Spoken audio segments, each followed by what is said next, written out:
Resistance 2 Superhuman difficulty guide for nextgenwalkthroughs.com. I assume if you're watching this video, you either already have the game or want to know a little bit about the game. So I was going to give a kind of a brief review of my overall thoughts during the first level. First of all, you have to beat the game once to unlock the Superhuman difficulty. You have to play through on something hard. Sub. Yeah, so that's the first part of my review. Today's Wednesday, the day after the game came out, and my playtime for beating the game the first time through on the hardest difficulty that was available to me the first time I played was 7.5 hours. That's incredibly short for a single player game, especially on the hardest difficulty. But I don't really think that's where the strength of the game is. I was in the multiplayer beta, so I've also put a good amount of time into 8-player co-op and I think up to 60-player online multiplayer, which is pretty fucking awesome. It works so seamlessly and so smooth that if you have an internet connection and you like shooters on your PlayStation 3, or if you have your PlayStation hooked up to the internet, this is definitely a must-own. If you're just looking for a single-player game, this is not the game for you. You can't even do split screen on the single-player. You have to do co-op. What about, since the fact this is a PS3 exclusive, what single-player game would be better? Fallout 3. I mean, any big RPG.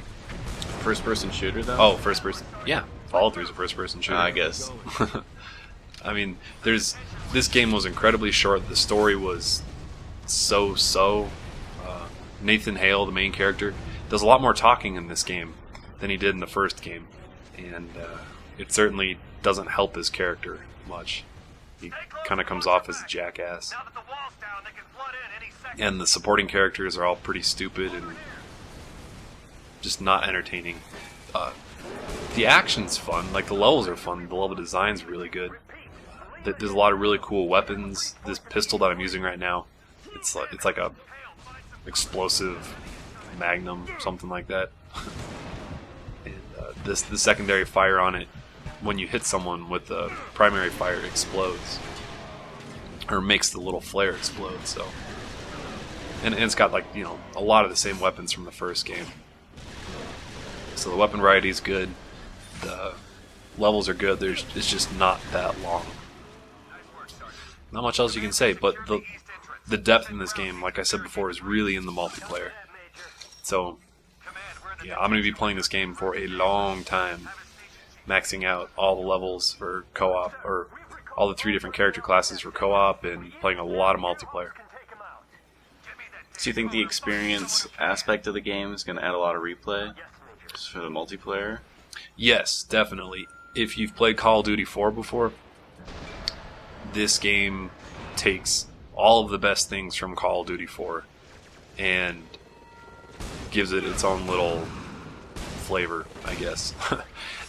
Every shot that you do in multiplayer, every shot that lands, you see a little +5, +10 EXP pop up, and that goes to your overall rank.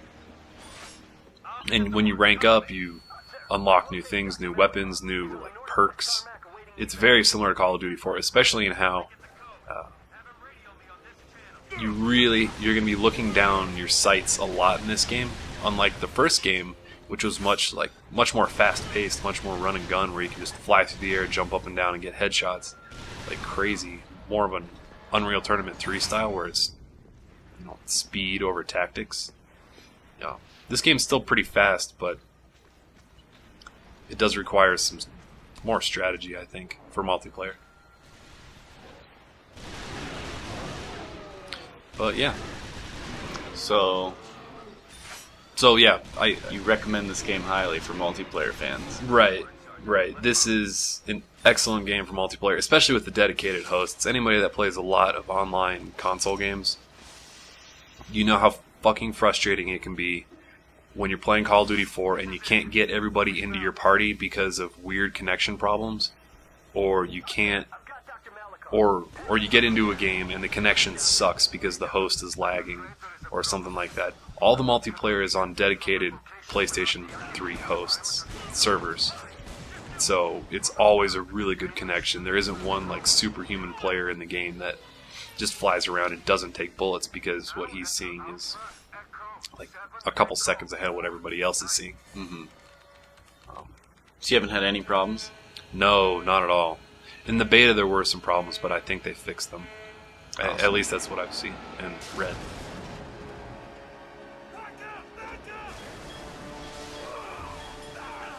So the story in this one just continuing on through America? Yeah. From Well, Europe? actually, right now I'm in Iceland. It picks up directly after where the last game left off. It literally shows the last couple frames of the last cutscene in the first game, and just kind of continues on from there. That's pretty cool. Yeah, it is. Is there any experience that you get from single player or any benefits you get? Yeah, single player, co-op, and competitive all have their own ranks, their own experience totals, and they all feed into an overall experience. So leveling up in single player and co-op can unlock new things for you in competitive. It's nothing like tactically an advantage in co-op. It's just things like new skins and new player models and stuff So like like that. the Hayabusa armor in Halo? Exactly, yeah. And then are those only things you can only unlock if you play single player? You know, I haven't got far enough into it to say Oh. for sure. So was it the skeleton in Resistance 1? Yeah, there's the Skeleton Resistance one. So I would assume that they do something similar for this game.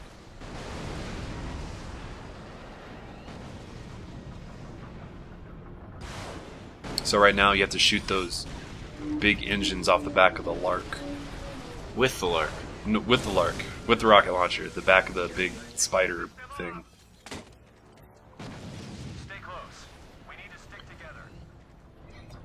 Another very major difference between the weapon system in this game compared to Resistance 1 is that you can only carry two weapons, similar to like a Call of Duty 4 or a Halo 3, and you just tap triangle to switch between them. Unlike the first Resistance where you had that wheel of all the different weapons, similar Kind to of like Doom? I was going to say Ratchet and Clank. Oh, I never played that. Oh, well, it's Insomniac's other game, other main franchise. And it's identical to how that works. And the basic strategy that I like to use is one primary gun, either the carbine or the bullseye, is the main gun. You always have to have kind of a gun to fall back on, and then the secondary gun is either a shotgun or an auger or something. Sniper, rockets. A sniper, rockets, yeah. Something a little bit more explosive. But not as practical. Exactly, especially because a lot of the guns don't carry very much ammo. Like the exploding pistol that I was just using a second ago can only hold up to 12 bullets, 12 rounds. The shotgun can only hold up to 16 shells. So it's not very practical to, especially on Superhuman, to run around with like a shotgun and the pistol, because you're just not going to have enough ammo to kill people. So, now you're off taking the final shot on the big spider thing.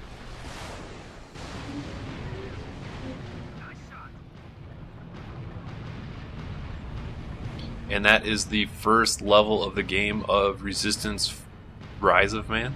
Resistance Resistance 2. 2. On Superhuman difficulty. Very nice. Incredibly easy so far, actually. I hope the rest of the game is more difficult than this first level is, and I'm sure it will be, but hard difficulty was pretty simple, and Superhuman tutorial level was pretty simple too, so hopefully they kick it up a little bit. We'll see. We'll see.